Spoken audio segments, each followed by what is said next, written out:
বাজারে কাসুল আম্বিয়ার নামে বহু বই আছে, সেসব বই আমি বাসা থেকে নিয়ে গেছিলাম ছেলেদের মাধ্যমে।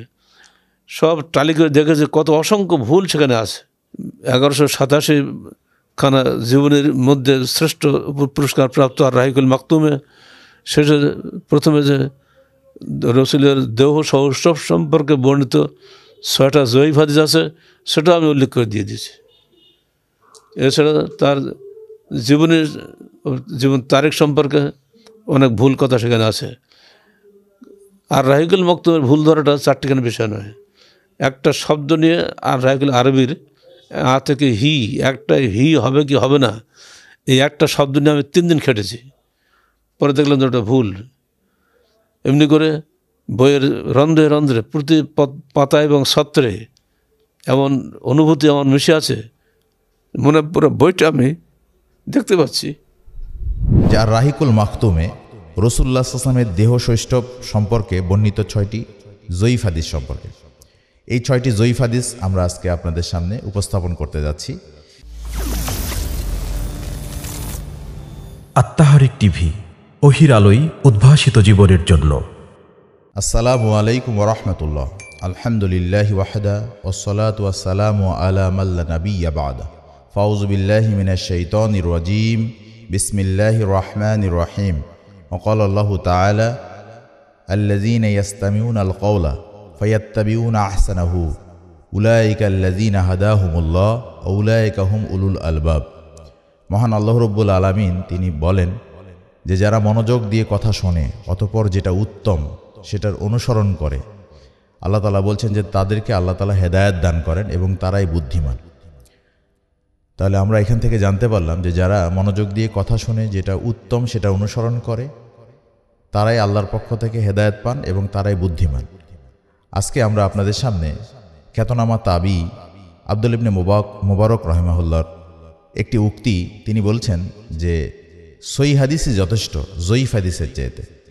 আর আমাদের সিরাতুর রাসূল সাল্লাল্লাহু আলাইহি সাল্লাম গ্রন্থের লেখক মোহাম্মদ আসাদুল্লাহ গালিব স্যার তিনি বলেছেন যে একটি সহিহ সিরাত গ্রন্থই যথেষ্ট জয়ীফ সিরাতের চেয়েতে।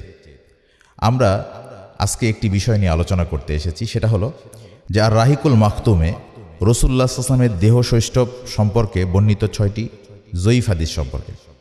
এই 6টি জয়ীফ হাদিস আমরা আজকে আপনাদের সামনে উপস্থাপন করতে যাচ্ছি।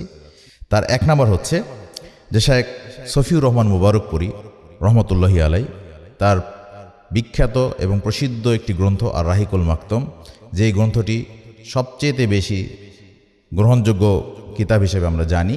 তবে আমাদের মহতারাম লেখক তিনি তার কিতাবে যে 6টি রাসূলুল্লাহ সাল্লাল্লাহু আলাইহি ওয়াসাল্লামের দেহ সৌষ্ঠব নিয়ে যে 6টি জয়ীফ হাদিস সেটাকে তিনি সুন্দরভাবে এখানে এনেছেন এবং সেগুলোকে তিনি এখানে তাহকিক করে জয়ীফ হিসেবে তিনি এখানে উপস্থাপন করেছেন। তার একটি হলো যে আলী রাদিয়াল্লাহু তাআলার বরাতে রাসূলুল্লাহ সাল্লাল্লাহু আলাইহি ওয়াসাল্লামের দেহ সৌষ্ঠব বর্ণনায় যে দীর্ঘ হাদিসটি এনেছেন সেটি জয়ীফ। তিরমিজি হাদিস নাম্বার 3638 আর রাহিকুল মাকতুমে 479 থেকে 480 নম্বর পৃষ্ঠায়। একইভাবে 2 নম্বর যেটা, একইভাবে আবু হুরায়রা রাদিয়াল্লাহু তাআলা থেকে রাসূলুল্লাহ সাল্লাল্লাহু আলাইহি ওয়াসাল্লামের চেহারায় যেন সূর্য খেলা করত মর্মে যে হাদিস এনেছেন সেটিও জয়ীফ। এটা তিরমিজি 3648 নম্বর হাদিস আর রাহিকুল মাকতুম 481 নম্বর পৃষ্ঠা। এরপর 3 নম্বর জাবের বিন সামুরা রাদিয়াল্লাহু তাআলা থেকে তার পায়ের নলা সরু ছিল বলে যে হাদিস এনেছেন তা জয়ীফ। তিরমিজি 3645 নম্বর হাদিস আর রাহিকুল মাকতুম 482 পৃষ্ঠা। 4 নম্বর জাবের রাদিয়াল্লাহু তাআলা থেকে তিনি রাস্তায় চলার সময় পিছনের ব্যক্তি তার দেহ থেকে সুগন্ধি পেত বলে যে হাদিসটি এনেছেন তা জয়ীফ। দারেমি হাদিস নাম্বার 66 আর রাহিকুল মাকতুম 482 পৃষ্ঠায়। তবে এ মর্মে একটি সহিহ হাদিস আছে, এটাও আমাদের লেখক তার সিরাতুর রাসূল সাল্লাল্লাহু আলাইহি ওয়াসাল্লাম বইয়ের 780 নম্বর পৃষ্ঠায় উল্লেখ করেছেন। তিনি বলেছেন যে তবে রাসূলুল্লাহ সাল্লাল্লাহু আলাইহি ওয়াসাল্লাম যখন সামনে আসতেন তখন তার দেহ থেকে সুগন্ধি বের হতো মর্মে বর্ণিত হাদিসটি হাসান, যেটা সিলসিলা সহিহা নাসিরুদ্দিন আলবানী হাদিস নাম্বার 2137। 5 নম্বর যে জয়ীফ হাদিসটি আর রাহিকুল মাকতুমে বর্ণিত হয়েছে রাসূলুল্লাহ সাল্লাল্লাহু আলাইহি ওয়াসাল্লামের দেহ সৌষ্ঠব সম্পর্কে, সেটা হলো ইবনে আব্বাস রাদিয়াল্লাহু তাআলা থেকে তার সামনের উপরস্থ 2টি দাঁতের মাঝে ফাঁক ছিল, কথা বলার সময় সেখান থেকে নূর চমকাতো মর্মে বর্ণিত হাদিসটি খুবই জয়ীফ। দারেমি মেশকাত হাদিস নাম্বার 5797 নম্বর হাদিস। আর রাহিকুল মাকতুম 482 পৃষ্ঠা। 6 নম্বর যে হাদিসটি হিন্দ বিন আবু হালা রাদিয়াল্লাহু তাআলা আনহু থেকে বর্ণিত, যে রাসূলুল্লাহ সাল্লাল্লাহু আলাইহি ওয়াসাল্লামের গুণাবলী বর্ণনায় যে দীর্ঘ হাদিস এনেছেন সেটিও জয়ীফ, যেটা আলবানী মুখতাসার শামাইলে তিরমিজি হাদিস নাম্বার 6 আর রাহিকুল মাকতাম 486 এবং 487 পৃষ্ঠায় এই হাদিসটি আপনারা পাবেন। এই হাদিসগুলো আমাদের মোহতারাম লেখক এখানে উল্লেখ করার মাধ্যমে যেটা বোঝাতে চেয়েছেন সেটা হলো যে আসলে রাসূলুল্লাহ সাল্লাল্লাহু আলাইহি ওয়াসাল্লামের সিরাত গ্রন্থের ক্ষেত্রে সহিহ হাদিসগুলোই যথেষ্ট হবে জয়ীফ হাদিসের চেয়েতে। এই জন্য তিনি তার এই বইয়ে অর্থাৎ সিরাতুর রাসূল সাল্লাল্লাহু আলাইহি ওয়াসাল্লাম বইয়ে তিনি উল্লেখ করেছেন শুধুমাত্র সহিহ বর্ণনাগুলো, আর যে বর্ণনাগুলো তুলনামূলক দুর্বল এবং যেগুলো আসলে গ্রহণ করা যায় না সেই হাদিসগুলোকে তিনি টিকায় তিনি উল্লেখ করেছেন। এই বইয়ে আর রাহিকুল মাকতুমে আরও বর্ণিত যে প্রসিদ্ধ যেই কথাগুলো আছে সেই প্রসিদ্ধ কথাগুলোকে তিনি এখানে নিয়ে আসছেন। আমরা অনেকেই জানি যে মুহাদ্দিসিনে কেরামগণ এই হাদিসকে সহিহ জয়ীফ বাছাই করার জন্য তারা দীর্ঘ ত্যাগ, তারা কত পরিশ্রম করে গিয়েছেন।